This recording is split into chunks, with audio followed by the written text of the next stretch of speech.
Radiating from the heart of America and stretching from coast to coast and border to border, welcome to OnRadio, the wireless industry's weekly download coming straight from the builders and newsmakers of everything wireless. Your host is Jim Tracy, and this is OnRadio. Hey everyone, Hankster here. Jim is out doing some important stuff for the Tower Family Foundation this week, so I'm stepping in. We're going to take a look back at some old clips here from some of our previous episodes. So the first clip that we're going to look at today is from episode 49, and it has Justin giving some advice to the new guys.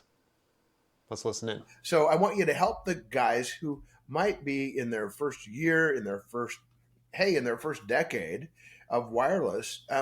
So the first thing you get is you got to get in a truck, and you got to get in a truck sometimes somebody you don't know very well, and you head out in a direction that is away from home, and you can be gone a week or weeks or even a month or maybe even longer on a big job. And you're away from the people you love, and you're with people that you may not necessarily like their smell at the end of the first day. Justin, tell me about how you learn to get along with a crewmate in a truck for that long. You got to learn pretty quickly the personality differences in between each one of the crew members, right? You don't want to come in bullheaded with a big head and I've been there, done it all, seen it all, because you're sitting in a truck with potentially an individual that is significantly more experienced than you. So the first piece of advice to any crew member out there is come in with the most humble head possible so that you don't get crushed in experience and knowledge and look like a fool. That's my first piece of advice. All right. The second piece of advice that I would say is sit in the back seat. Don't think that you've earned the right to jump up into the passenger seat if you're a three-man to a truck. If you're a two-man to a truck, okay, you got it. But if you're three-man to a truck, don't jump in the front seat. You haven't earned that yet. You sit in the back seat. Yeah. And you learn to earn the stripe. So those are two out the gate. You know what else I found is that when you get in the back seat, the first inclination is to fall asleep. And that's the last thing you should do. You should be asking questions about your trade and figure out which end of the bolt goes up and which end of the bolt goes out. So you don't look like a yutz when it comes down to actually assembling a tower, right? Ask questions. Now you got a brain trust sitting in front of you in the front seat. You took Justin's advice. You didn't jump in and say, hey, I'm shotgun. That's what 12-year-olds do, and we're not. And so jump in that back seat and drain that brain trust, right? Absolutely. All right. So Kevin, now you find yourself in a cab with somebody, and it's just kind of obvious you're not getting along too well. What do you do? For me, I mean, Jim, you know this. You've been around me before. I'm a big talker, and if you're not getting along with somebody, I would say start over and try to ask them about their personal life. Get away from the work environment. If you're being too overbearing, ask them some personal questions. Tell them about maybe you've got some kids. Talk about family, try to lighten the mood, maybe change the scenario. Because I know that's real world stuff that's happened with my guys, instantly not clicking and calling me, what am I supposed to do? Ask them about their family. Maybe they're struggling in their personal life. Ask them about their family. Maybe help them get something off their chest. Who is this loser you stuck in my truck? Give me a hand here. Well, you know what? We have to adult here, so let's figure it out. The second clip that we're going to look at is with Patrick Haley, who discusses the importance of policies in Washington, D.C. that directly affects our guys out in the field. Think of politics, and they don't think of stuff that affects them. They think of this land of far off Washington D.C. that's frankly these days colored with bad ink and bad blood and bad people. But it's not about politics. It's actually about policies, and the policies that come out of D.C. affect our climbers and they affect their families. What are we going to do to affect those policies at WIA? So first of all, we're gonna focus a lot about communicating to the policymakers, regardless of their party, the value of what we are doing as an industry, what we're creating in terms of economic growth and job creation, the societal benefits for all of the different sectors of our economy, and the jobs that are out there. That's important because they need to be thinking about us in a positive light, not in a negative light. And sometimes they are, just because of some of the advocacy that you hear from some other sides of the political equation here. That's first. Second, look, this is not, our industry should not be a red or a blue industry. It just isn't, right? To your point. If you're against safety or you're against communications, it seems something's off, right? Yeah. And or so, good careers. It's great jobs, and what we enable is extremely important. So as a general matter, there's just politics involved in everything. Unfortunately, it is how it is what it is. But I think that for the most part, we have an environment where I think we can get a lot of things done. That said, look, we have a 2-2 FCC right now, 2 R's, 2 D's. I can't believe we're almost 2 years into this administration and we still only have a split FCC. Because of politics, we might not have a 5th commissioner for a long time, and that will affect some of the decisions that get made out of Washington. We'll see what happens with the election in November, but it does have consequences, I can tell you that. The third clip that we're looking at is one with CMR, who is a representative here in Eastern Washington. And she discusses the importance of rural wireless and bridging the digital divide.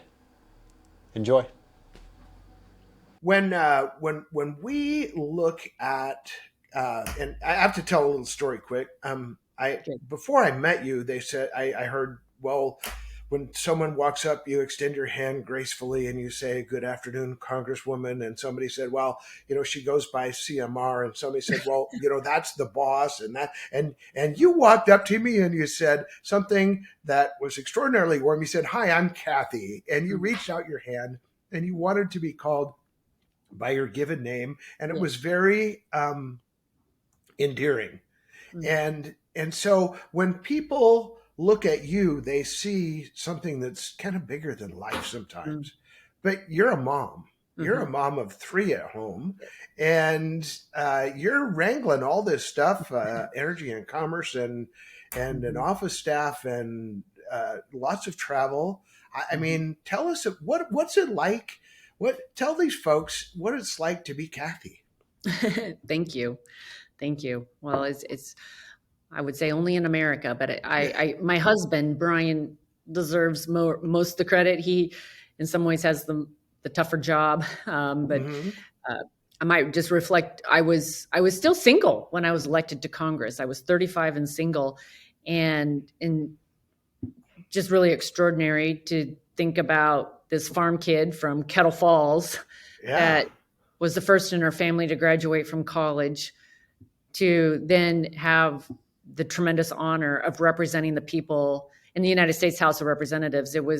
It's just pretty extraordinary. And it just speaks to the promise of America. And I'm grateful for the opportunities that I've been given. I was the 200th woman ever elected to Congress out of 12,000 now people who have served. I met Brian the August after I was elected. He's a Spokane kid, and as we've talked about, he served in the military in the Navy for 26 years, and we got married. We've had 3 kids, and Brian really he's been. I couldn't have done it without Brian. He's been so supportive and really believes in what I'm doing, and has carried the load at home with us having 3 kids. I often tell people I feel like I came really close to missing out on becoming a mom, and I wasn't sure if it was going to happen or not. And boy, being a mom has been the best thing that has ever happened in my life. It is. I just love being a mom, and being a mom to our 3 kids and watching them grow up. And it gives me a perspective and a passion for what I do every day. We have our oldest, Cole, was born with an extra 21st chromosome. Most people know that as Down syndrome.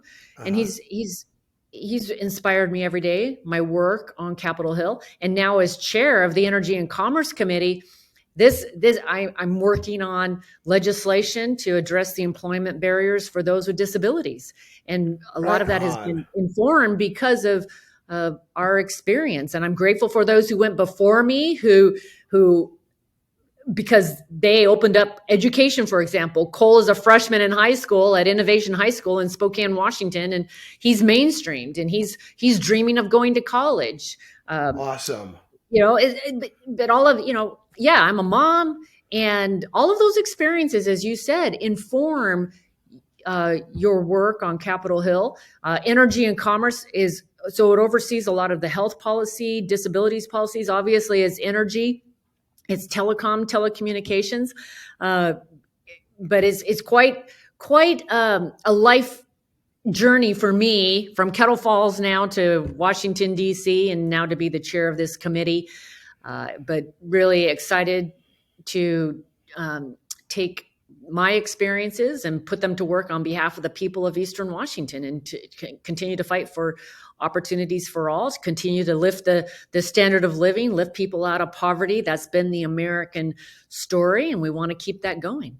Yeah, well, we appreciate that. But I have to tell you, my wife would let me know that sometimes being mom is a bit of a thankless job. And I said, hey, you haven't been to Congress yet, because if you want to take a thankless job, that's kind of a thankless job, but it also makes you an easy target. And I see the way some, frankly, rude people respond to you. And I see that online, and I'm like, wow, you have to have really thick skin, and you keep such a positive countenance when people are taking cheap shots.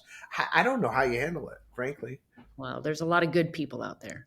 Yeah. And it really is the people that I meet every day that inspire me. And I get to see the best of what is happening in Eastern Washington. I get to meet people like you that are helping connect people and families and schools and businesses. So important to our infrastructure. But it takes each one of us doing our part. And I get to meet those people. I get to see the best of what's going on, the innovative ideas, the new technologies, the creative ideas that people have to address issues and challenges in our region.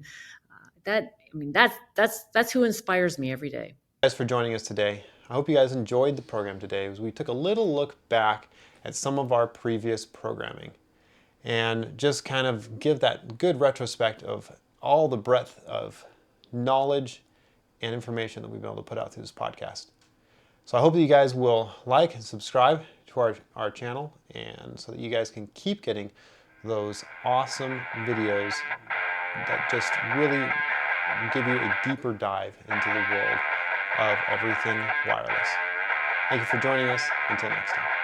Thanks for tuning in today, and join us every week. Tell your people to listen in and subscribe to OnRadio, the voice of everything wireless.